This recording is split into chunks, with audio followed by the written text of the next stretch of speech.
Breaking Bad, one of the first original shows to premiere on AMC back in the good old days of 2008, and it pretty much defined the channel to be the American powerhouse known for well, Regular Show, released in 2009, was the show that practically revived Cartoon Network from its god-awful CN Real era that we all know and live in denial about. I recently was re-watching my favorite childhood cartoon, and I realized that they ripped off Breaking Bad! Okay, I'm kidding. Regular Show obviously didn't rip off Breaking Bad, but there are so many quote-unquote coincidences in the similarities of characters, their relationships with each other, and also I just came up with this idea whilst I was staring at the clock in class, so let him go! I'm gonna start by listing the characters and their similarities, and I'll draw a little merged version of each of the Regular Show characters to look like they're Albuquerque doppelgangers. Let's go, F bitch.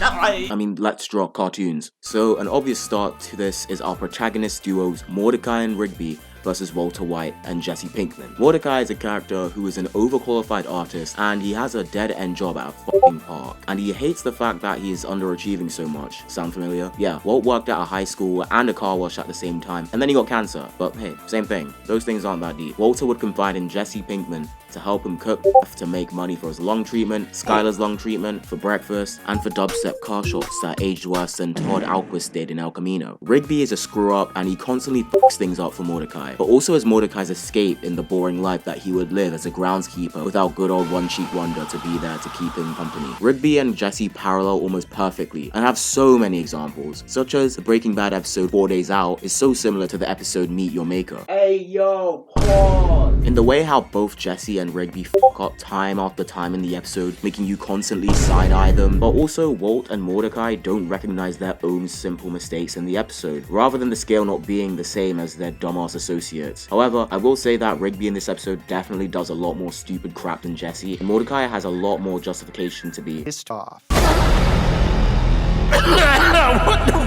He said a swear word on Cartoon Network. He said a swear word on a kids show. Hiya, bitch. What? Okay, next. Skips and Mike Ehrmantraut are the literal exact same character, copy and pasted. These motherfuckers are the dudes who show up in those heist movies, and then the captions on the bottom say, "The Fixer." Mike and Skips are basically the skipping definitions of plot convenience. Jesse wakes up to find Jane is drowned in her sick, no problem. Mike shows up and makes a manslaughter case disappear. Walt is scared that Skylar might pull a Takeshi 6ix9ine, so Mike bugs the place without a trace, except for when Saul Goodman bolts and tells Walt about the GoPro Hero 4s hidden in the master bedroom. Skips will literally show up at the 6-minute mark in a Regular Show episode and be like, "If you wanna catch a ghost, then you gotta suck its soul." Sus lately. Also, remember when Mike slapped Jesse around for crying in his apartment after Jane got smoked? Skips kills Rigby in an arm wrestling match for literally no reason.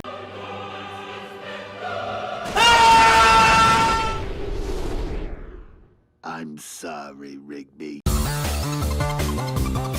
Actually, the only difference between Skips and Mike is that Skips is literally immortal and will live forever, whereas Mike, on the other hand... Goodbye, Walter. If you've been trying to guess the next few characters, then you may have had the idea that Mitch Sorenstein, aka Muscle Man, and Casper the Ghost with 5 glizzies on his head, High Five Ghost, are the notorious duo of Breaking Bad, Badger and Skinny Pete. Well, you definitely wouldn't be incorrect, but I went deeper into this iceberg, and through my studies, I came to the conclusion that Muscle Man is 3 characters instead of 1. He is our comic relief, head friend Badger, but also our favorite attorney at law, Saul Goodman! I say this because not only is Muscle Man low-key the most intelligent man in the entire series, he also just knows everybody. Saul Goodman had the privilege of having connections with anybody in Albuquerque, just like Muscle Man. Saul Goodman was the original plug for both Mark Henry, Quasimodo, and also the mascot to Uncle Ben's boil in a bag of rice, so Walter White could thrive in the meth business. Muscle Man was the plug to Kyle Reese from Wish, the most illegal spicy chicken wing business out there as well. This place is really off the grid. Real hush-hush. Another character Muscle Man is Hank Schrader. I don't have much of an explanation for that one other than the fact that they both love to crack jokes and have the exact same build, although some jokes may be better than others. Benson was a tricky one because the obvious one would be Gus, the Chicken Man, right? Benson is the boss, but I have a better idea. Benson Dunwoody. is Tuco Salamanca. Tell me I'm wrong. I dare you. I double dog dare you. I triple dare. Benson is a man who is technically the boss of Turf, the park, but he isn't the one who fully runs things. He has terrible anger issues and also literally Gallic gunned Mordecai and Rigby with his gumballs. Benson, chill bro. Benson, chill bro. Please. They'll get you your 2 pounds of meth next week. Please. I swear, Benson. Please. Also, like Tuco, he's an avid user of substance, which makes him do some crazy shit. Now, he may not be hitting meth, but he also partakes in stuff much, much worse. Buffalo Wild Wings. Look, you cannot convince me that the chicken wings in regular show aren't fried, or should I say cooked, in methylamine instead of oil, okay? Did you see how mans was tripping after drinking the Mississippi Queen? May not have been wings, but pretty much the same thing. Then broski chugged those wings at Wing Kingdom, and oh, my head. Where? Oh, come on!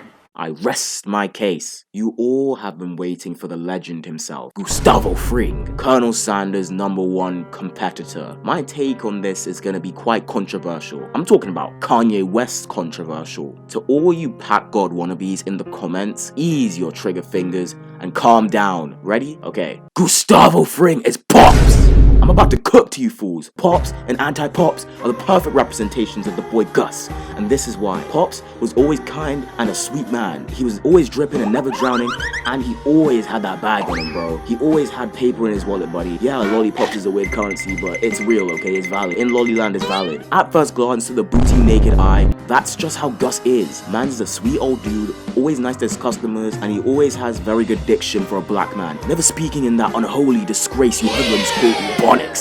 Gustavo also was a money man, bro. He had hella chicken joints in town, and I can guarantee he had at least 50 big smoke orders coming in every week. Guarantee. Oh yeah, and Pops, he was definitely a little bit zesty, bro. Don't even lie. Anti-Pops is everything that represents the true Gustavo Fring behind that counter, bro. He's devious, he's a murderer, and most of all, he's black.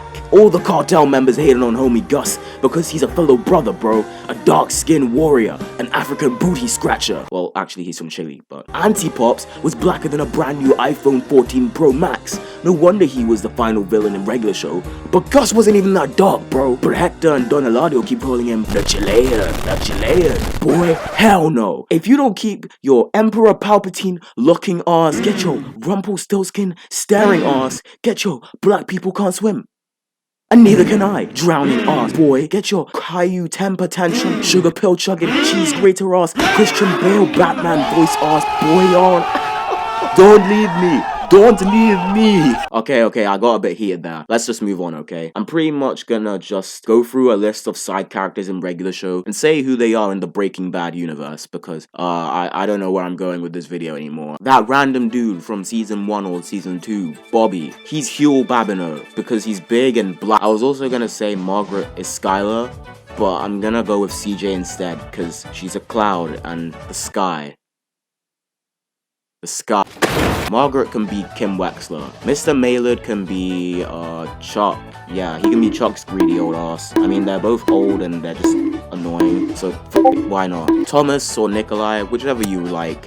I don't know, he can be Nacho or like Todd or something, I don't know. Eileen is Marie/Andrea, because she, yeah. Margaret's dad is Hank's boss, because he has a mustache. Quips can be Bill Burr, because Bill Burr's a really good comedian, and Quips is trash, but he's a comedian, so they're the same. Gene can be Gene Takovic, because they share the same first name. The villain from the regular show movie, Mr. Ross. He can be a mix of the final boss in El Camino that has no name. He can also be Lalo Salamanca and Uncle Jack from Breaking Bad Season 5, because those are all villains, right? So there you go. And yeah, that just about covers it for this video. I had a lot of fun making this, and it was fun explaining the concept to people I knew, and seeing their faces change from being very concerned and confused about my mental health and my imagination, to seeing the light in my idea and having them go, yo bro, that's actually a good idea, bro. Like and subscribe if you enjoyed the video. I mean, it's your choice, but I'd appreciate it. I got more cool shit coming onto this channel, and while you wait, my other videos are pretty good too, man. And have a chat in the comments with me and other viewers. That's always fun. Thanks for watching my videos. See you another time.